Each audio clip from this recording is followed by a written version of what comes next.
Well, we're excited.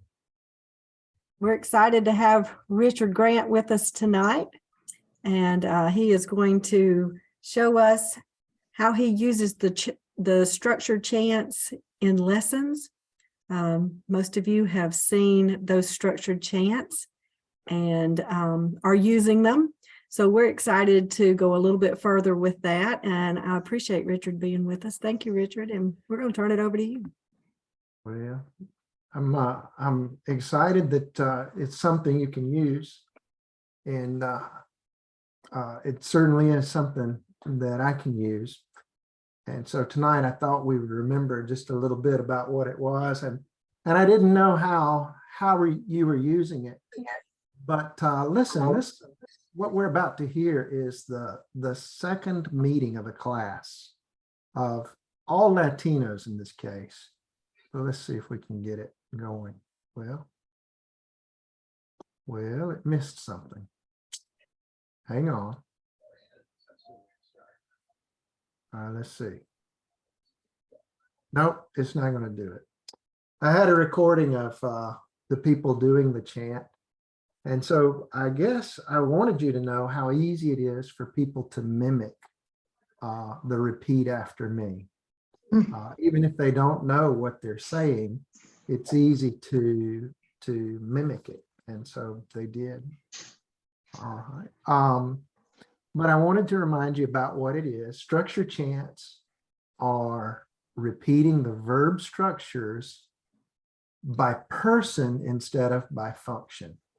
And how that happened was I was teaching in Honduras.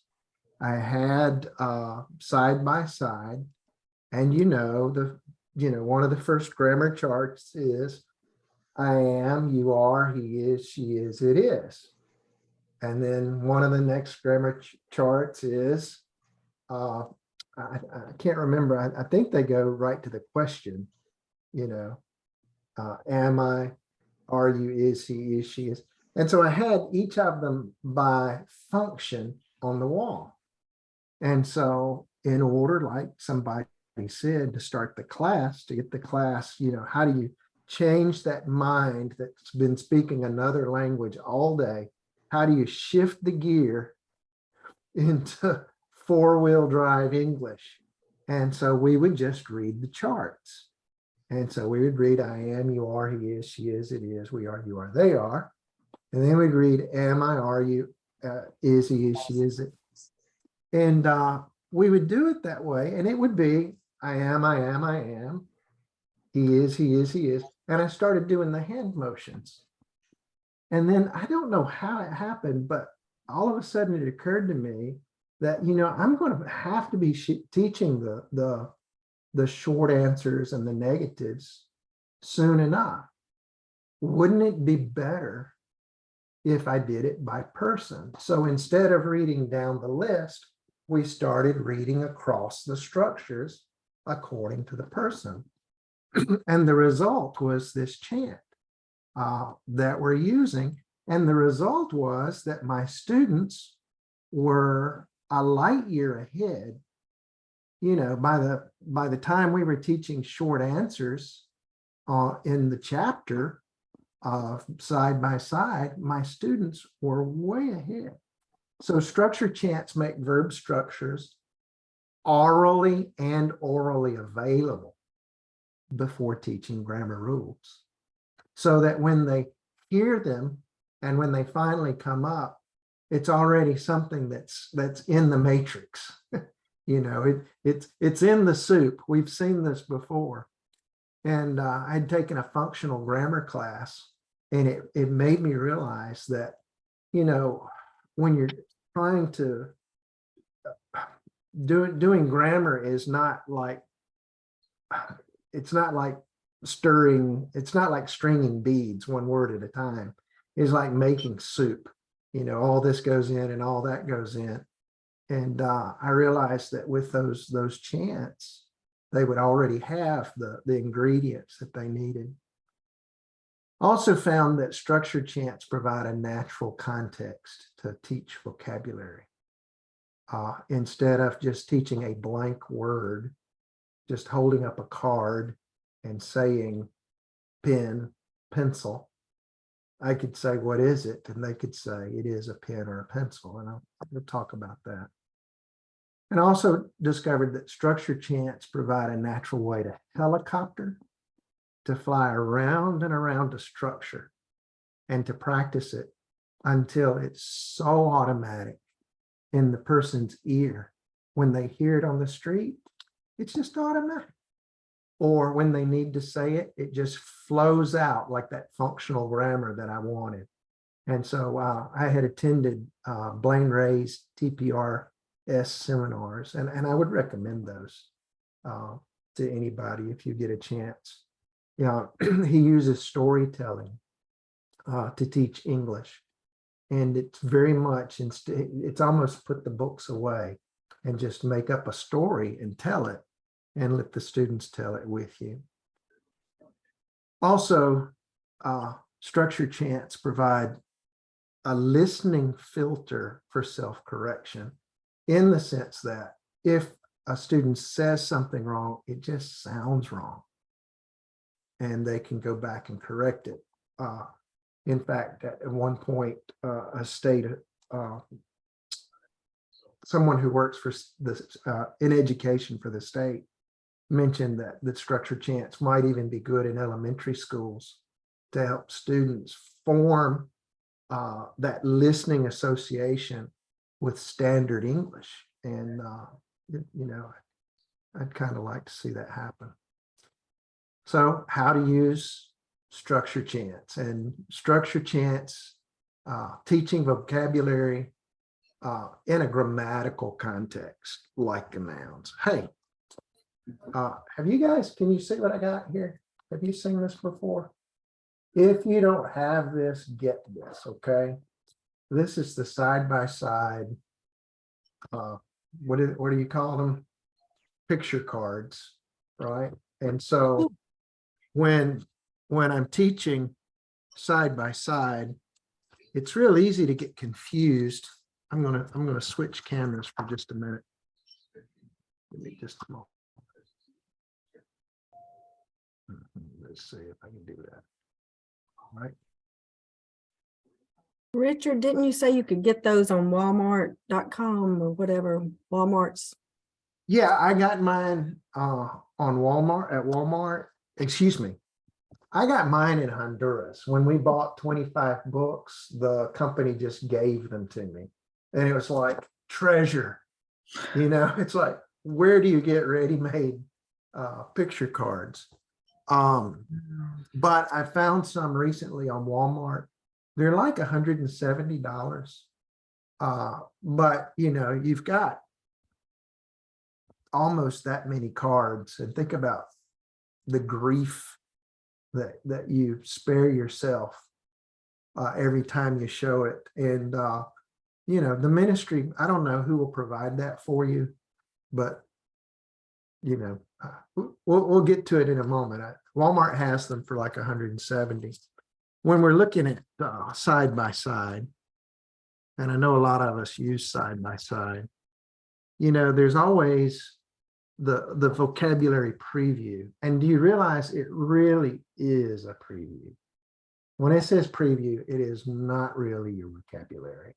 So like you just want to speak a little English at the beginning of class. Vocabulary is a good way to do it, and the structured chants are a good way to do it. But normally there's a vocabulary page that's on inside. Now, the vocabulary here on this page is just really hard to handle, right? But look at these cards. Let me see. All right, good. Let's see. Now, can you see me pretty well? There you go. Try to get that light out.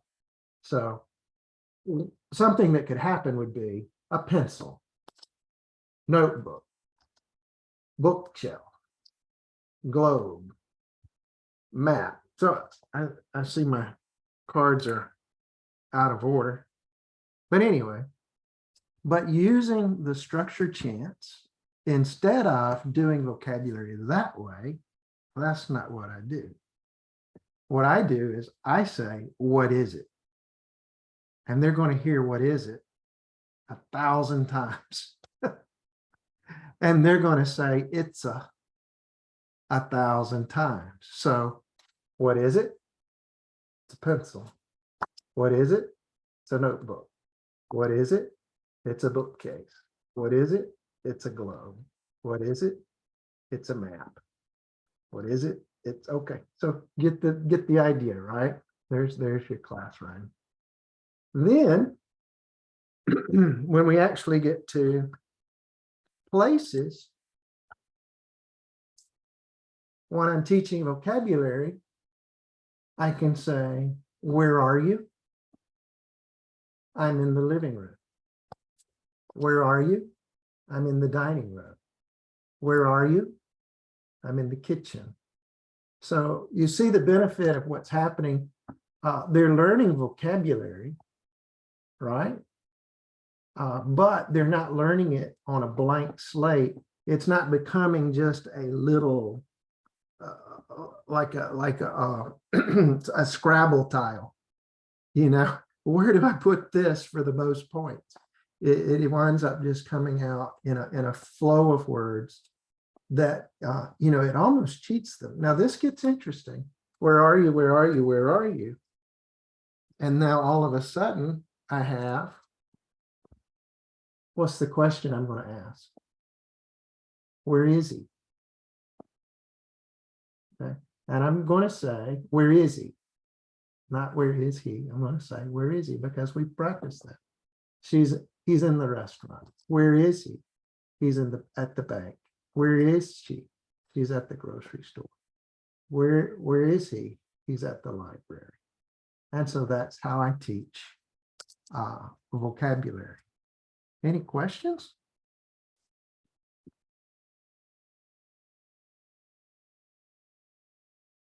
Pretty exciting? I was Googling the picture cards and it says there's free downloads of them. Have you seen that? Actually work. You're Side by Google. side picture cards, PDF, free download PDF. It's under DLS Scribe something.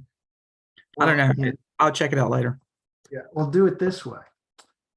Copy and paste that address to our group. Cindy, do you have a group? And there we'll all have it that way. Does that work? If you'll Or put it in even- the chat, we can get it. Okay. I'm not sure if it's good or not. I can't. I'm on my phone, so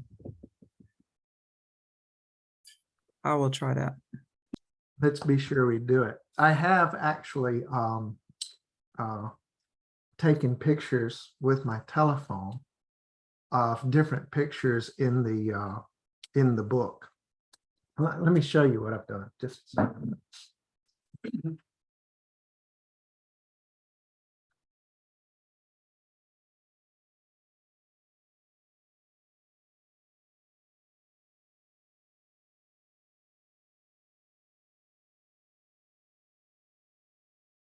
If you've used the book, teaching clothing is a bear.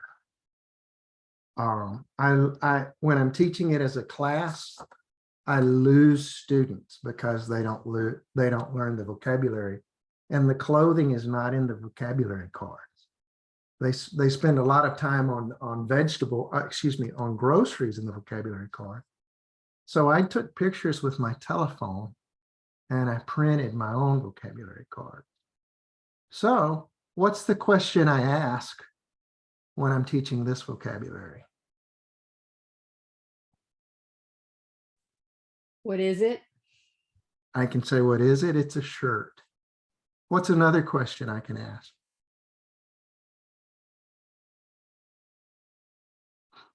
Okay, remember this is what, like chapter 8 in side by side. So I can say, what are you wearing? I'm wearing a shirt. What are you wearing? I'm wearing a coat. What are you wearing? I'm wearing a dress.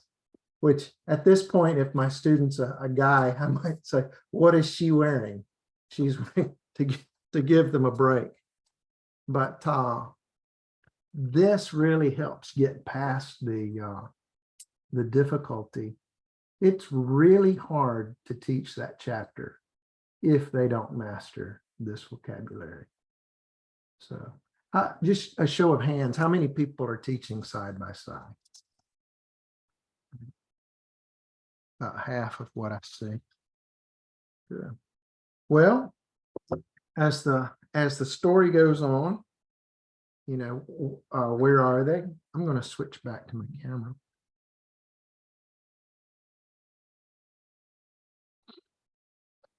So with these cards, you know, where are they? They're in the movie theater. Everybody has trouble with movie theater.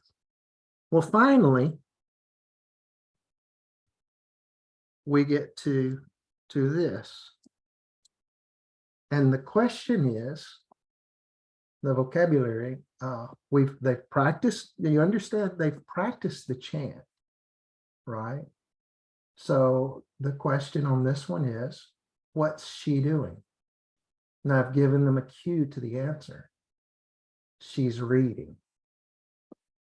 Do you see how the chant is feeding the vocabulary? I'm wondering if I've made my point, that because they know the chant, they're able to learn vocabulary using the things from the chant. I might have to structure it a little bit, but instead of saying reading, cooking, I say, what's she doing? She's reading. What's he doing? He's cooking. Now I can do this with cards, or I can do this, especially if we're one-on-one. Let's see, where is, looking for chapter 3 on that. Yeah.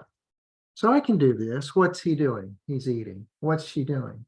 She's drinking. What's he doing?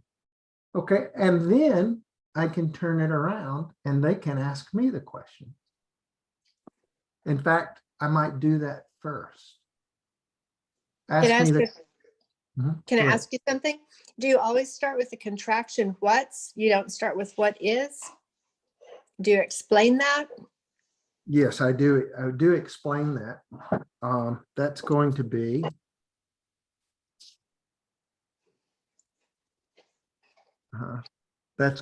on page 20. Oh, okay. But you start with the contraction. Well, this is what I might do. Okay.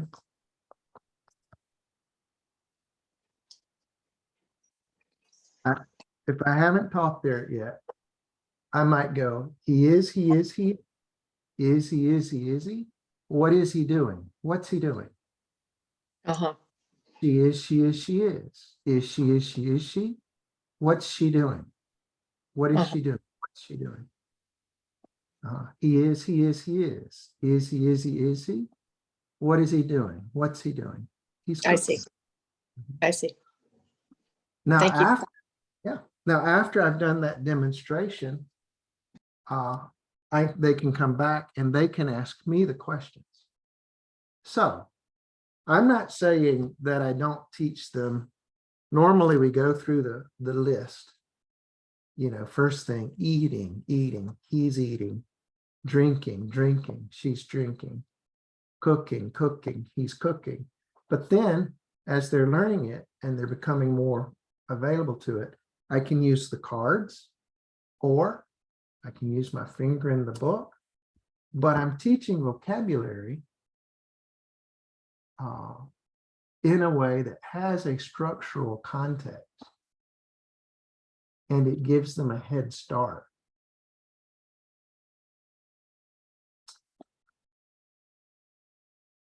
Questions or comments?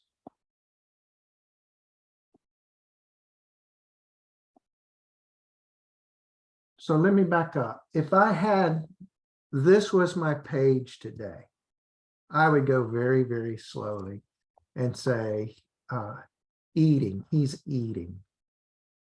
Eating, he's eating. And you know, if I speak their language, I don't mind helping them. You know, she is, she is, she is. She's drinking. And I help them pronounce it, understand it. He is, he is, he is. He's cooking. You know, and there's pronunciation. So I still teach the vocabulary. I don't just run past them. But then after we've taught the vocabulary, when we review it or when I'm trying to get it into them, I give it to them in a context rather than into a structural context rather than some kind of stringing things together. It just flows better.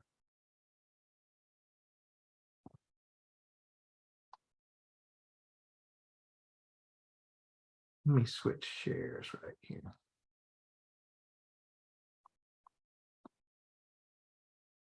All right. So we can teach nouns and verbs, or at least reinforce the vocabulary in a grammatical context. Now, teaching grammar structure can also be with the vocabulary review. Now, this can be really interesting. I'm going to helicopter the structure. Now, I mentioned this from Blaine Ray. Now, what I'm going to do is I'm going to use who, what, when, where question, not a why or a how. Why and how, that's another level, right? But who, what, when, and where are just one step above yes, no. All right. And my students need to get used to hearing who, what, when, where. And then I'm going to ask them a question. And I'm going to ask them a question for yes, because I want them to say, yes, it is. Now, this is exactly what's happening. Where's the page that starts teaching? There it is. Is Frank busy? Yes, he is. We're asking for yes, he is questions. And then on another page, we're asking, no, he isn't. Well, I'm going to go ahead and start looking for yes questions, and then I'm going to ask for a no question. And then I'm going to ask for an either or question. And then I'm going to give a negative statement with an emphatic correction. That is my chant.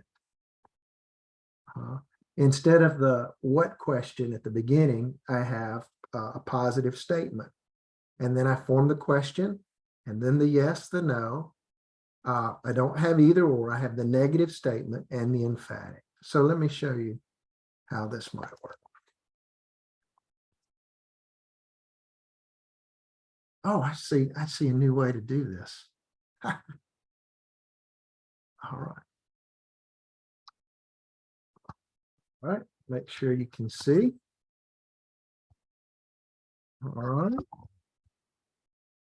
So remember, my students know it is, it is, it is it is, it is, it, yes, it is, no, it isn't, it isn't, it is. I'm working this structure. I'm not working I am. I'm not working we are. I'm working it is, it is, it is. So somebody volunteer to answer my question. All right, who have I got? I will do my best. Okay. It is, it is, it is. What is it? It's a pencil. It's a pencil. Is it a pencil? It is. Okay, I teach my students, yes, it is. So is it a Yes, pencil? it is. Yes, it is. Is it a pen? No, it isn't. Is it a pen or a pencil? It's a pencil. Is it a pen? No, it isn't. No, it isn't. It isn't a pen. It isn't a pen. It's a pencil. What is it? It's a pencil. That's my helicopter. You like it? Mm-hmm. What is it? It's a notebook. Is it a notebook? Yes, it is. Is it a dictionary? No, it isn't. Is it a notebook or a dictionary? It's a notebook. Is it a dictionary? No, it isn't. It's not a dictionary. It's a notebook. It is a notebook. It is. What is it? It's a notebook. Okay. What do you think? Questions or comments?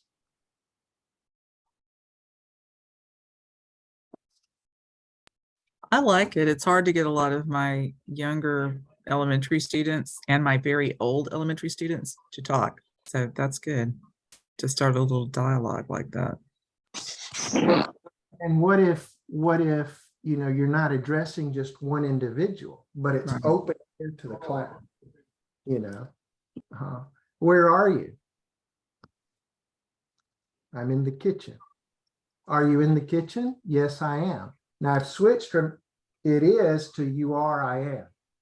Okay, because those are interrelated. Okay, so where are you? I'm in the kitchen. Are you in the kitchen? Yes, I am. Are you in the living room? No, I'm not. Are you in the kitchen or the living room? I'm in the kitchen. You are in the kitchen. You're not in the living room. Where are you? I'm in the kitchen. Where are you? I'm in the bedroom. Are you in the bedroom? Yes, I am. Are you in the dining room? No, I'm not. Are you in the bedroom or the dining room? I'm in the bedroom. You are in the bedroom. You're not in the dining room. Okay. So, Mr. Grant? yes. I teach an intermediate class with side by side. Does this method work for that level as well?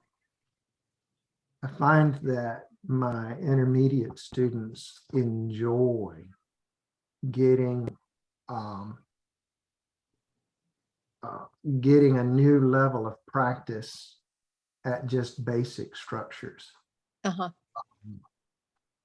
So, do you have the he, she problem with your students? Yes. Okay, so exactly there. So we go through it, we go through it, we go through it. And all the time I'm doing he and she. Oh, I don't know if I taught y'all the old or the new hand signals, but I got a message from one of our people that instead of using the old hand signals, that they use the hand signals from the signs on the bathrooms. oh. The men are always like this, right? Sign. So it's he. And the women always have a skirt on. So it's she. Ah. So that's are my signals now. He is, he is, he is he, is he. And so when the person says the wrong thing, then I have an option. Good. Thank you. So back to the question, I find that intermediate students are not above doing this. What are there further reservations or further questions about that? Yeah, I have a question, Mhm. especially with the beginner students in this. Are you? Yes, I am. They have trouble shifting the pronouns when it's directed at them. Now, what they go, is he? Yes, he is. No, he isn't. Is she? That's fine. Mhm. Mhm. But the I am, are you, and they have trouble shifting the pronouns. I think that's very natural. And so with my hand signals, I can go back to them and I can correct them. So I can say, I might say, I am, you are, and see if they can self-correct from that.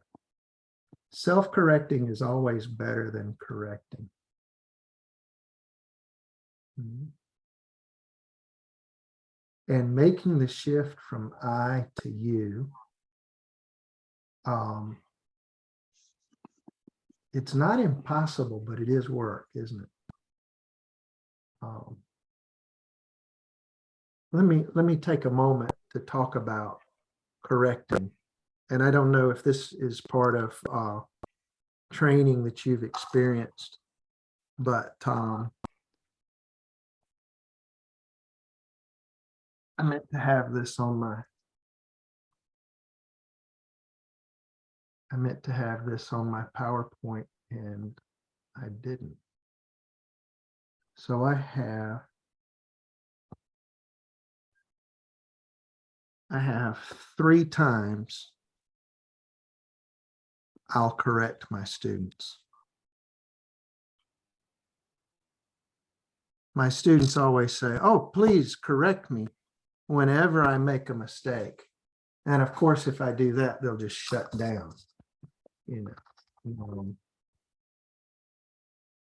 So the 3 times that I will correct my students, and the first one is just obvious.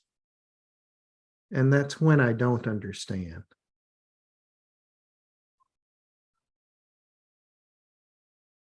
That's unavoidable. I just, you have to say, excuse me, or huh, and that calls for correction in just saying that. All right. I'm going to go ahead and tell you the 3rd time I'll do it.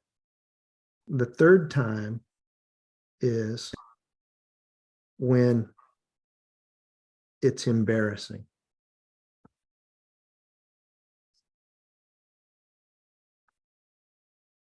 To be embarrassed by making a mistake in a foreign language is too costly. And so if they make an embarrassing mistake, if they choose an inappropriate expression that's going to cost them, I need to just stop the situation and say, just say ocean, don't say beach. Okay, this is too distracting from the conversation. You went to the ocean this weekend. So those are 2 times. The other time that I'm going to correct my student is when it's something we've studied. Now, I want to say this. If we're having a conversation at McAllister's, I am not going to correct them. Except for and if it's very embarrassing. Maybe, but if they're telling me something important about their child, I'm not going to correct their grammar, right? But when it's something we've studied and they make a mistake, I'm going to either echo positive or I'm going to echo negative. Is this a concept you already have? Okay. When somebody says something wrong, I'm going to either echo positive or echo negative.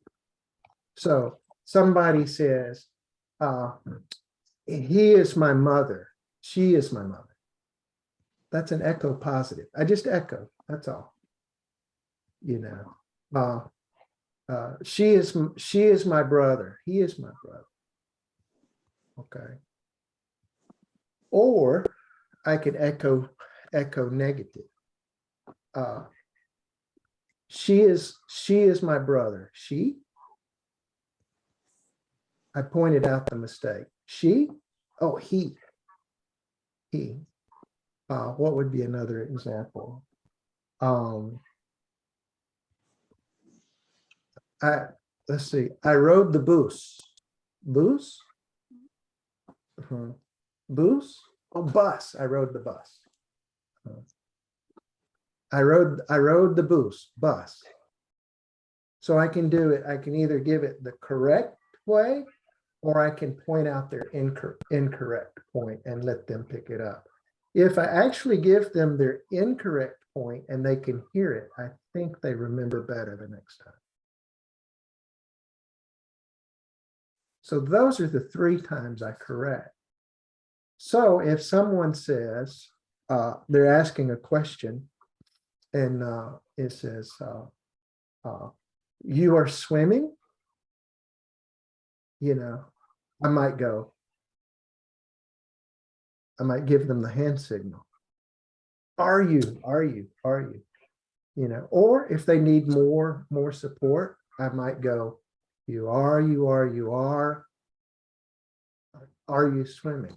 And so this is the echo that I will give them when they've made a mistake. Depending on the situation, I have to judge. Do I just give them the answer or do I ask them to correct themselves? Good. Questions or comments?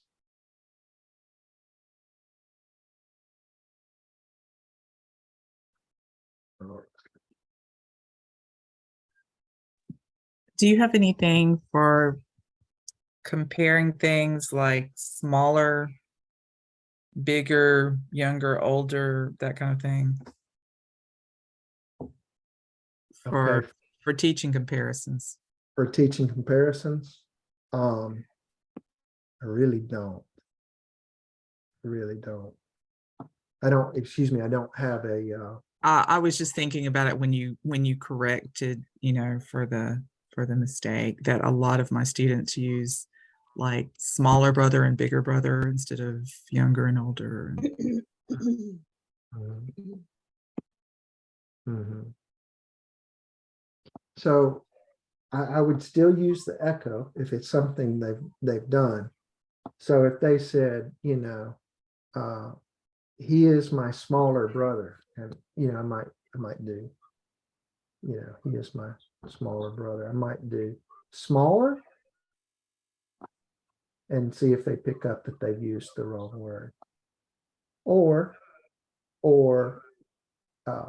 he is smaller or he is younger. I might just ask the either or, and then that would be a good echo correction.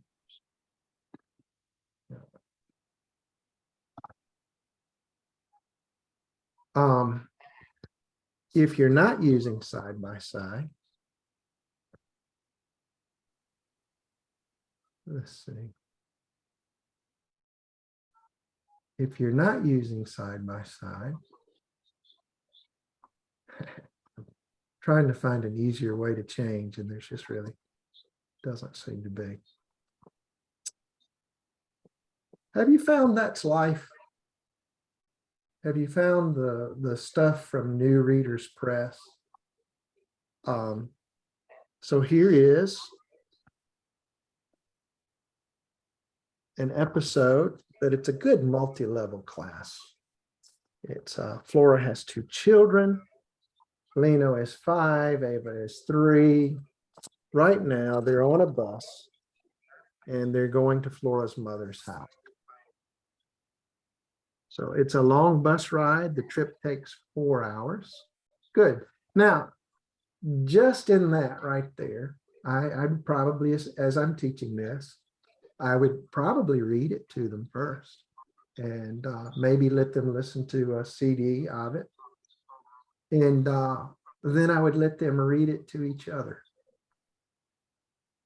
Okay. And then because it's a varied class, I can start using my structure chants. Flora has 2 children. Let's do the helicopter. Flora has 2 children. What's the next question in the helicopter? I want yes. Does Flora have 2 children? Yes, she does. Now we've moved from I am to I do. Does Flora have 2 children? Yes, she does. Does Flora have 3 children? No, she doesn't. Does Flora have 2 or 3 children? She has 2 children. Yes, she has 2 children. She doesn't have 3 children. How many children does Flora have? She has 2 children. Lino is 5. Is Lino 5? Yes, he is. Is Lino 6? No, he isn't. Is Lino 5 or 6? He's 5. Yes, Lino is 5. He's not 6. How old is Lino? Lino is 5. Ava is 3. How old is she? She's 3. Is she 3 or 4? She's 3. Yes, she's 3. She's not 4. How old is Ava? She's 3. So I can use this in this level. Again, I'm practicing the structure. When I get over here, maybe they work in groups of 2 or 3, and they have to answer after reading yes or no. Flora has 3 children right now. And then it's time for us to check our answers as a class. And I say, she has. How many children does Flora have? Does she have? They are. Well, are they? Where are they? It is. It takes. Does it take 5 hours? Now, depending on the level of the students, at an intermediate level, I might not have to do the insertions at the beginning to get them on track to see the structures. But if it's a lower level, they might find that beneficial. I have a question here. Yes. As you did that, I noticed that you used 3 different grammatical structures. You used the to be and the do and the have. Mhm. Would you do that only after having introduced each one of them separately, or would you just give it to them? No, I would do it separately. So if you'll notice, I teach I am in the first several chapters of Side by Side. Okay. But where is it? In Side by Side, about chapter 8, we start doing this is. Is this? Yes, it is. No, it isn't. This isn't. This is. That is. Is that it? But we're still using is. Now it's about this time that I start teaching the to-do chant. Okay. I'm going ahead and I'm going to go teach the chant because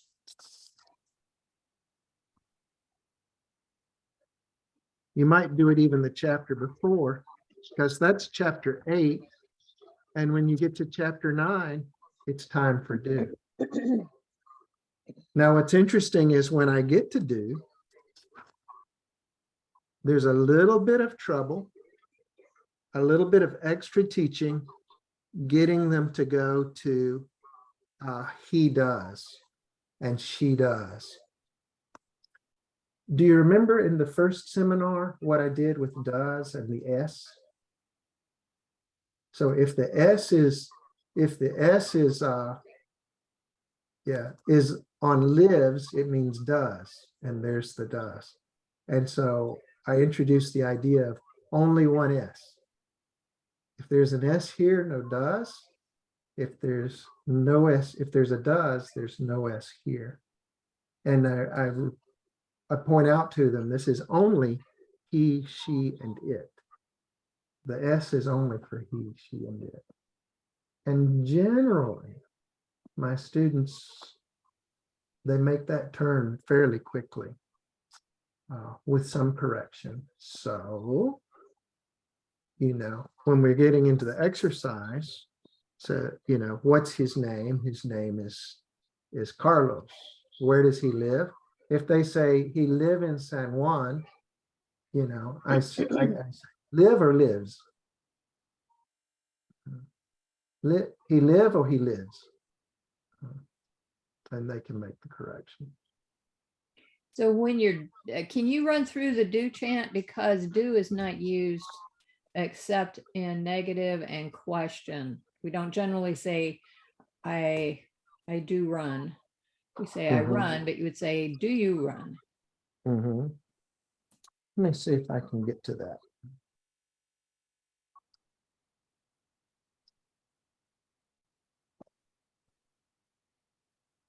Mhm. You should have there is, this is, that is chart. That is the same. And then on the do, I teach my students that in the affirmative, do is invisible. So I do run is the same as I run. And I teach my students I do run is the same as I run. When I ask the question, do I run? Yes, I do. No, I don't. I don't run. I do run. But on he does run, the S is not optional. And so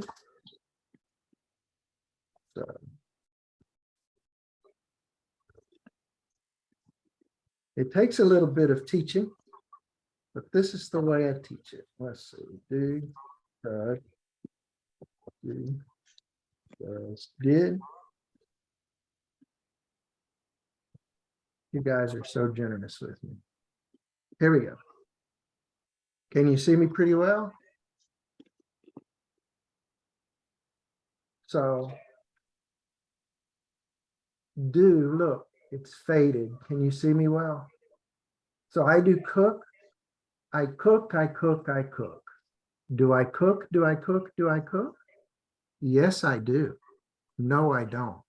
I don't cook. I do cook. Okay, so that's how I teach them do and does in this chapter. Now they've already been singing the chant, but it just hasn't had any context, except that it sounds like I am, I am, I am. Now look at this. He does cook. He cooks, he cooks, he cooks. Does he cook? Does he cook? Does he cook? Yes, he does. No, he doesn't. He doesn't cook. He does cook.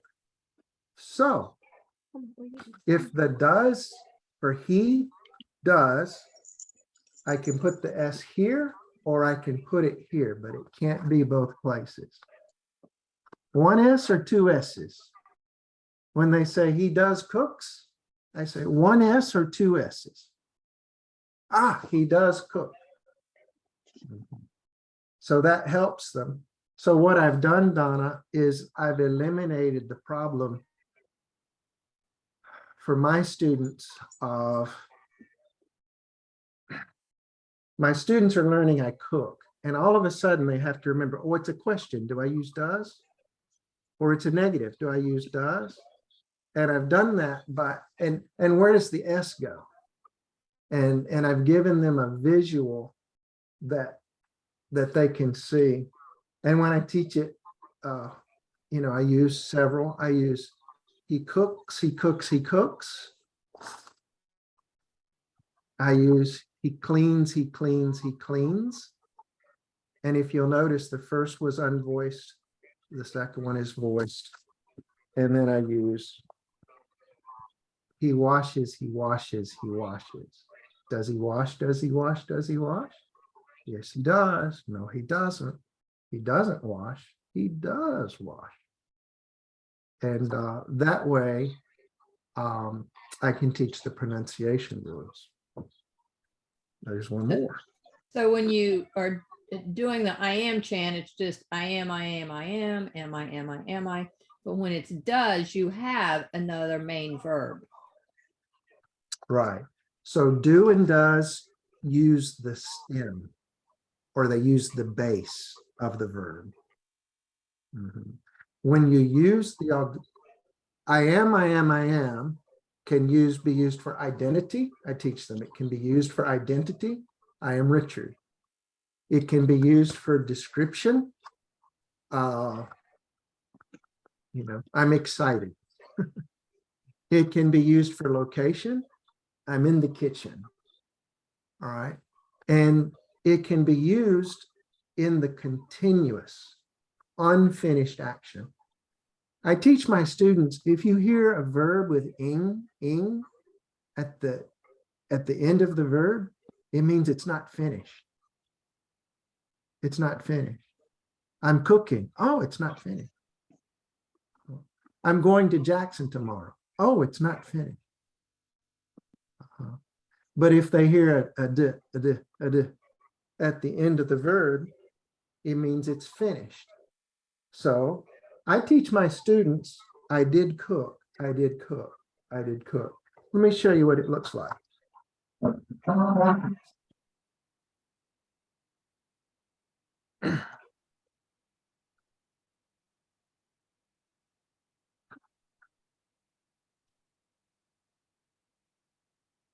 We were working on this today. I hope I'm not too far away. So the past of look is did look. And so I write look, and then I write did. Is did look, but it's a regular verb. And so you take the D and you put it on the end. I looked, I looked, I looked. Did I look? Did I look? Did I look? Yes, I did. No, I didn't. I didn't look. I did look. Cook. The past of cook is did cook, but I'm going to put the D on the end because it's a regular verb. She cooked, she cooked, she cooked. Did she cook? Did she cook? Did she cook? Yes, she did. No, she didn't. She didn't cook. She did cook. Okay, now you can imagine, you can see the rest of it. Did go is the past of go. But, and I write goed, maybe the baby says goed, but goed does not exist. It's went. I went, I went, I went. Did I go? Did I go? Did I go? Yes, I did. No, I didn't. I didn't go. I did go. Did tell. Maybe a baby says telled, but it's irregular. It's told. She told, she told, she told. Did she tell? Did she tell? Did she tell? Yes, she did. No, she didn't. She didn't tell. She did tell. And so I teach it this way. Did cook, did cook, did cook. Cooked. He cooked, he cooked, he cooked. Did he cook? Did he cook? Did he cook? Yes, he did. No, he didn't. He didn't cook. He did cook. I want to just stop for a minute and see if there's questions.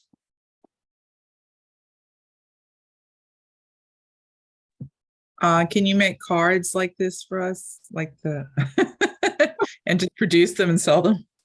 How about if I just send you the file? Could you print it on cardstock? Cool. That would be awesome. All right. Now,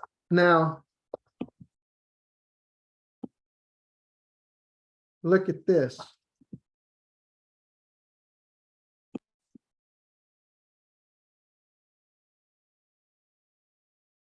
Did run. All right. He ran, he ran, he ran. Did he run? Did he run? Did he run? Yes, he did. No, he didn't. He didn't run. He did run. He ran, he ran, he ran. Did he run? Did he run? Did he run? Yes, he did. No, he didn't. He didn't run. He did run. And so I give them a few examples. Did swim. Swam. He swam, he swam, he swam. Did he swim? Did he swim? Did he swim? Yes, he did. No, he didn't. He didn't swim. He did swim. Would that help your students?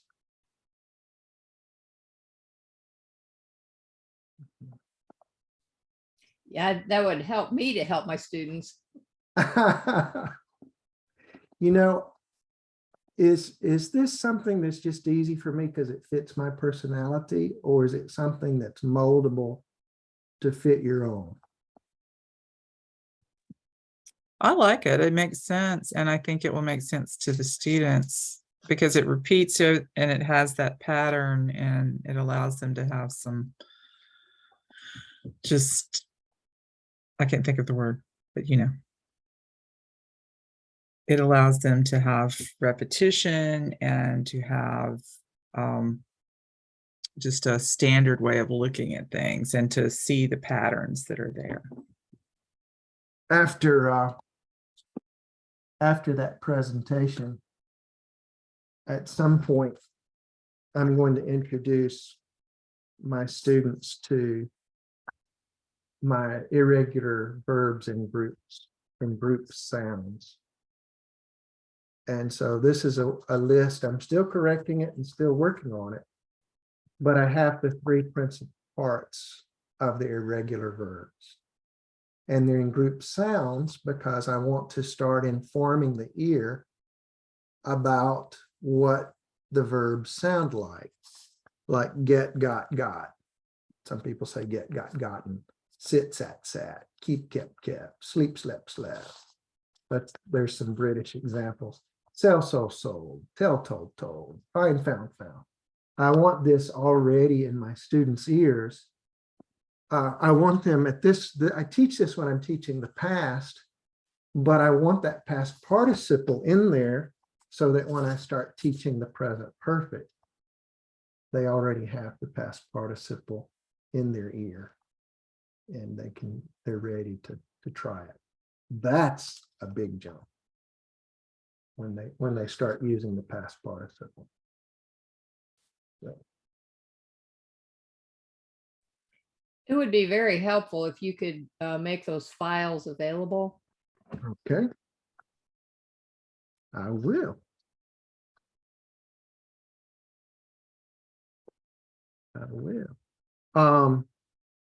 Let's see where we are.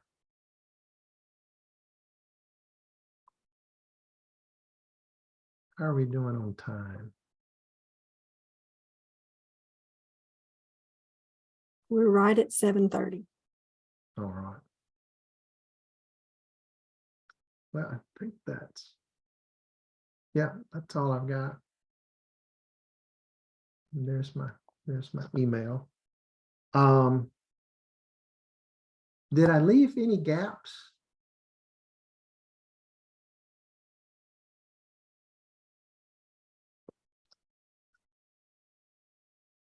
I like the way you showed us how you continue the chant through the different units or lessons when they change, how that chant continues to help with the grammar. Mm-hmm. Mm-hmm.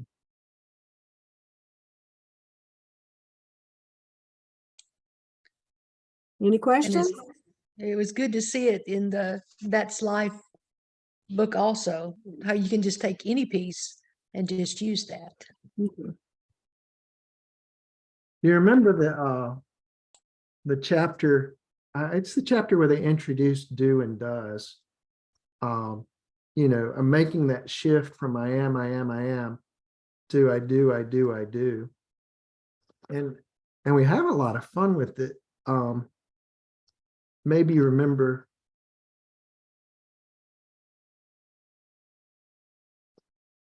I'm in clothing. That means I've gone too far. Do you remember the three characters who they do a different thing every day of the week?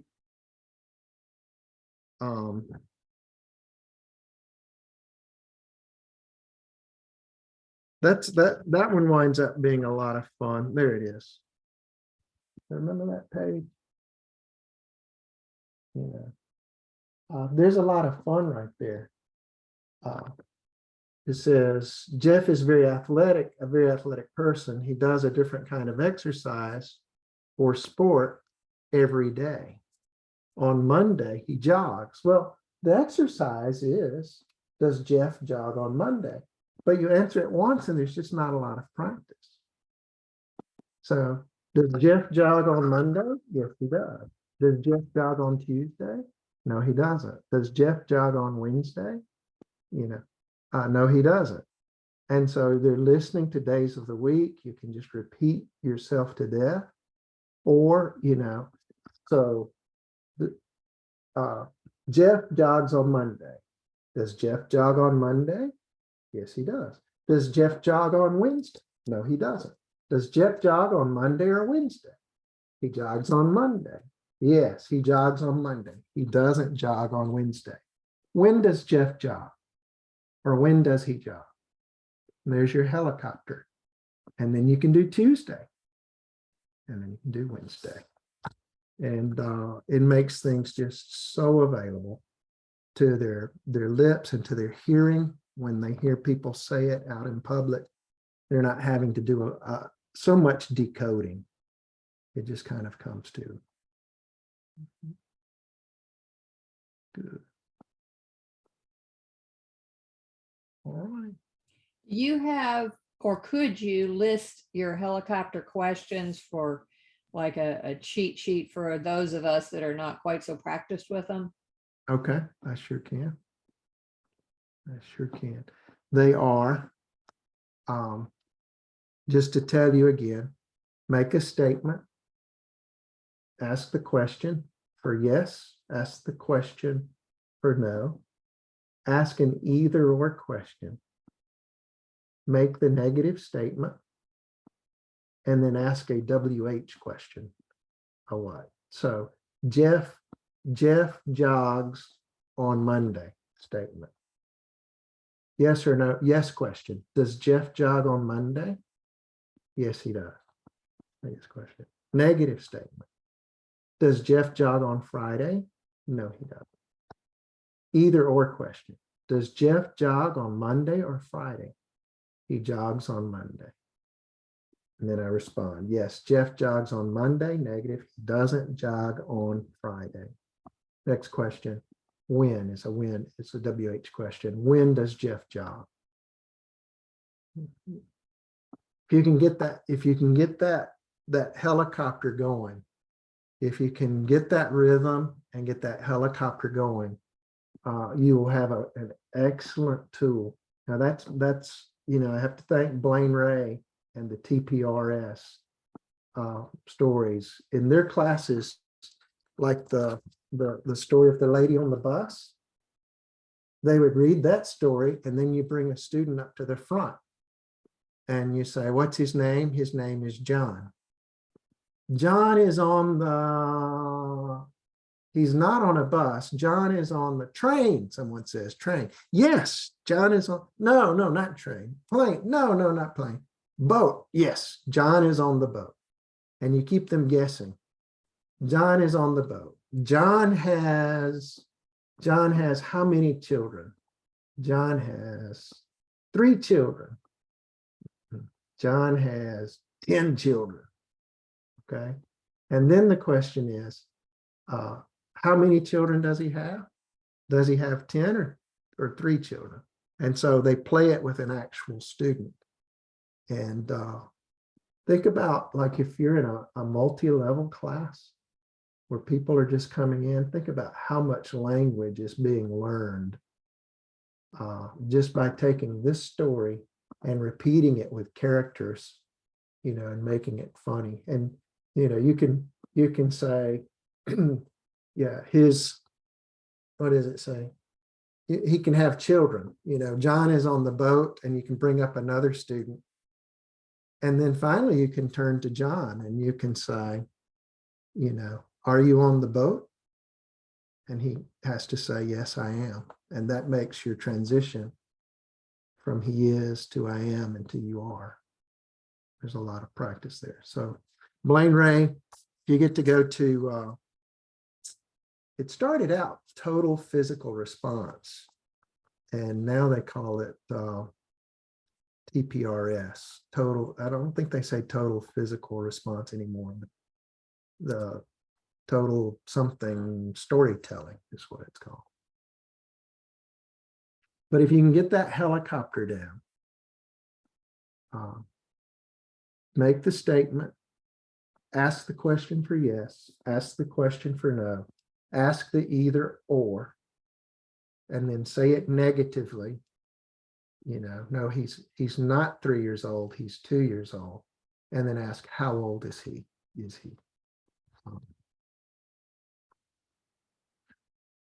but I'll send you a list.